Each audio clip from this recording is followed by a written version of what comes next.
말씀으로 하루를 여는 복된 새벽에 하나님께서 우리에게 주시는 귀한 말씀은 구약성경 창세기 12장 10절 말씀이 되겠습니다. 온라인 동참하는 여러분도 다 함께 성경을 열어주시고 함께 말씀 속으로 들어가 보실까요? 그 땅에 기근이 들었으므로 아브라함이 애굽에 거류하려고 거리로 내려갔으니 이는 그 땅에 기근이 심하였습니다. 아멘. 믿음의 조상 아브라함도 그의 신앙을 우리가 분석해 보면 갈팡질팡할 때도 많고 또 실수도 많고 허물도 많고, 아니 믿음의 조상이라고 했는데 저분 왜 저러나 우리가 당황스럽고 당혹스러울 때가 있습니다. 오늘 본문도 보면 75세 된 그 아브라함에게 하나님이 갈대오르를 네가 떠나라. 네가 이거 청산하고 말씀에 순종하면 네 가지 복을 주겠다. 네가 큰 민족이 이루고 네 이름 창대해지고 네가 복덩어리가 되고 너를 축복하는 자에게 내가 복을 내리고 너를 저주하는 자에게 내가 저주하겠다. 그래서 아브라함이 말씀을 쫓아 순종해 갔어요. 약속의 땅 가나안에 갔어요. 지시할 땅으로 가셨다는 것이죠. 근데 이게 웬일입니까? 하나님 말씀에 순종해 갔는데 그 약속의 땅 가나안에 큰 기근, 심한 기근이 된 겁니다. 사람들이 없어요. 흉년으로 배고파서 굶주려서 너무 살 길이 막막해서 이 날벼락이 웬일인가? 여러분도 당황스러웠을 거예요. 아브라함도 아마 당혹스러웠을 겁니다. 그 현장 가보실까요? 10절 다 같이. 그 땅에 기근이 들었으므로 아브라함이 애굽에 거류하려고 거리로 내려갔으니 이는 그 땅에 기근이 심하였습니다. 저는 이 본문을 읽고 묵상하면서 질문이 생겼어요. 아니 하나님 말씀에 순종하여 살았는데 또 약속의 땅까지 왔는데 그 결단이 쉽지 않았는데, 그러면 하나님 말씀에 순종했다면 그의 삶을 하나님이 보장하고 그가 사는 삶의 현장이 평탄하고 풍요로워되지 않겠는가? 제 생각이 그런 생각이에요. 약속의 땅이라면 기쁨이 있고 감사가 있고 승리가 있고 형통이 있는 거, 이게 우리가 보편 상식이 아닌가? 이것이 하나님이 보상하는 축복이 아닌가? 그런 생각을 했어요. 그런데 약속의 땅에 이해할 수 없는 극심한 기근이 온 거 아닙니까? 그것도 심한 기근이 들었으니 목숨이 왔다 갔다 할 그런 상황이니 여러분이 얼마나 당혹스럽겠어요.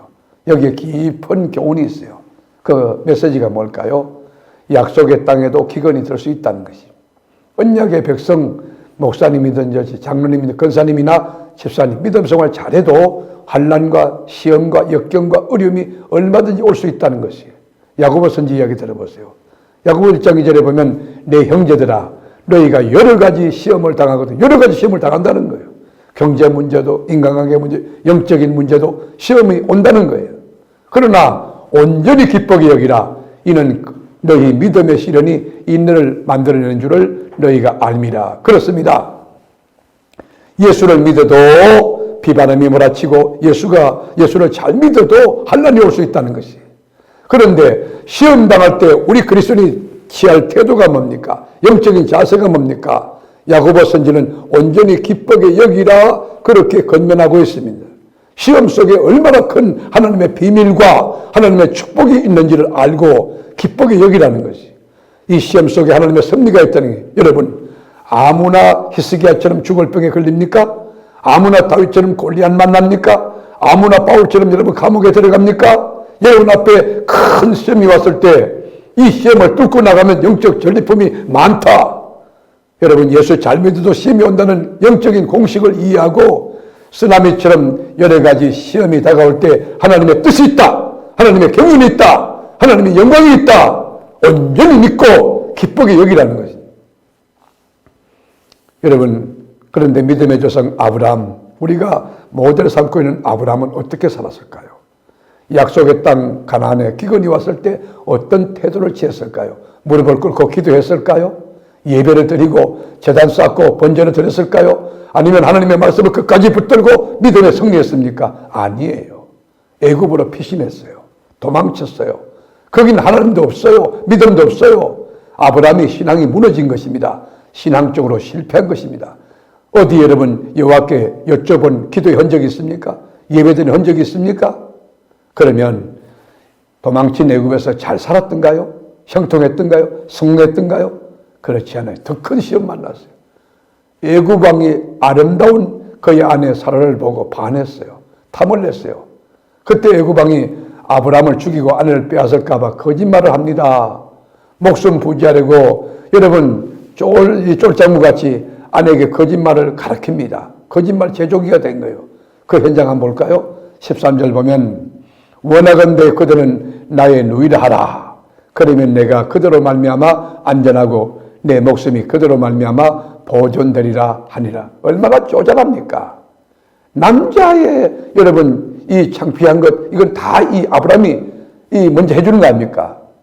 아내를 빼앗겼습니까? 아니요. 아내를 내준 것입니다. 그 결과로 여러분 아브라함이 바로 왕이 얻은 것이 있어요. 뭘까요? 창세기 12장 16절에 보면 이에 바로가 그로 말미암아 아브라함을 후대함으로 아브라함을 귀하게 되면 아브라함이 양과 소와 노비와 암수 나귀와 낙타를 얻었더라. 우리가 껍데기를 볼 때 표면적으로 볼 때 애굽 왕을 속인 아브라함은 큰 재물을 얻고 명예도 얻고 권력을 얻고 잘 되는 것 같았습니다. 여러분께 묻으면 이게 진정한 축복일까요? 믿음의 조상 아브라함이 잘한 행동입니까? 이거요 인간적으로 보다요 윤리 도덕적으로 봐도 크게 문제고 잘못된 것 아닙니까? 자기 아내를 여러분 빼앗긴 게 아닙니다. 넘겨준 것입니다. 그것도 거짓말로. 오늘 본문에 사라를 빼앗긴 것, 사라를 내준 것은 영적으로 큰 메시지가 있어요. 하나님의 언약이 사라 속에 있는데 사라를 통해서 아브라함은 열국의 아비로 만든다고 했는데 그 언약을 빼앗긴 겁니다. 언약을 깨뜨린 것입니다. 복을 놓쳐버린 것입니다. 그래서 하나님이 화가 났어요. 여러분, 하나님이 화를 냈는데 아브라함에게 그 재앙을 내리지 않아요. 그 심판을 엉뚱한 데 때리는데 그게 누구냐? 애굽 왕에게 하나님이 재앙을 내린 거예요. 인간 기준으로 이해가 되지 않죠. 여러분, 축복의 통로가 되어야 될 아브라함이 애굽 왕에게 피해를 끼쳤는데 가해자가 된 것인데, 여러분, 애굽 왕의 신앙을 지도하고 훈계해야 될 아브라함이 애굽 왕에게 막 책망을 받습니다. 18절에 뭐 이렇게 나와 있어요. 바로가 아브라함을 불러서 이르되 네가 어찌하여 나에게 이렇게 행하였느냐? 네가 어찌하여 그를 네 아내라고 내게 말하지 아니하였느냐? 내가 어찌 그를 누이라 하여 내가 그를 데리다가 아내로 삼게 하였느냐? 내 아내가 여기 있으니 이제 데려가라 하고. 여러분, 애굽왕 아브라함을 훈계하고 책망하고 지적할 때 아브라함이 얼마나 부끄러웠을까요? 아마 죽고 싶었을 거예요. 지구멍이라도 아버지 숨고 싶었을 거예요. 말씀으로 하루를 여는 새벽을 시청하는 교우 여러분, 하나님은 이 허물 많고 실수투성이 정말 자빠지고 넘어지는 아브라함을 버리지 않았어요. 그 아브라함에게도 하나님이 약속했어요. 내가 너로 큰 민족을 이루게 하고 네가 복되게 하겠다. 여러분, 그 말씀이 뭘까요? 오늘 보면 다시 12장 2절부터 3절까지 다시 한번 읽어보죠. 내가 너로 큰 민족을 이루고 내게 복을 주어 내 이름을 창대하게 하리니 너는 복이 될지라. 너를 축복하는 자에게는 내가 복을 내리고 너를 저주하는 자에게는 내가 저주하리니 땅의 모든 족속이 너로 말미암아 복을 얻을 것이라 하신지라. 그렇습니다. 우리가 허물 많고 부족하고 아브라함처럼 자빠지고 넘어지고 주의 말씀 거역하지만은 하나님은 그럼에도 불구하고 우리를 여러분 복되게 하신다는 거, 하나님이 우리를 긍휼과 자비를 베푸신다는 이 믿음을 가지고 오늘도 하루 살아갈 때 여러분 넘어지더라도 다시 십자가 생각하고 또 여러분 벌떡 일어서고 여러분이 허물 많고 죄가 많더라도 하나님의 재단에 와서 부르짖고 기도하고 또 말씀을 펴고 살아감으로 아브라함이 받았던 그 축복과 그 은혜가 나와 여러분의 삶 속에도 넉넉히 넘쳐나는 역사가 있기를 주의 이름으로 축원합니다. 기도하겠습니다. 주님, 나 자신을 인하여 가족 공동체나 또 직장이나 교회나 우리 사회나 민족과 인류가 복이 될지언정 나로 인하여 저주가 임하는 일이 없도록 우리에게 분별력 주시고 영적인 자각 주시고 지혜와 또 자신을 지킬 수 있는 능력과 권능을 더하여 주옵소서. 아브라함이 비록 아내를 이렇게 애굽 왕에게 거짓말로 내어주고 그리고 기근이 왔을 때 애굽으로 피신가고 여러 가지 허물과 죄가 많지만 그를 사랑하시고 복 주신 하나님, 저희들에게도 긍휼과 자비로 간세우시고 은혜를 베풀어 승리하는 삶을 살 수 있도록 주님 우리를 불쌍히 여겨 주옵소서. 오늘 하루 삶 속에도 하나님 생각하며 하나님 안에서 주님과 함께 살아가는 복된 우리 교우들 되어질 수 있기 원하옵고 예수님의 이름으로 간절히 기도드립니다. 아멘.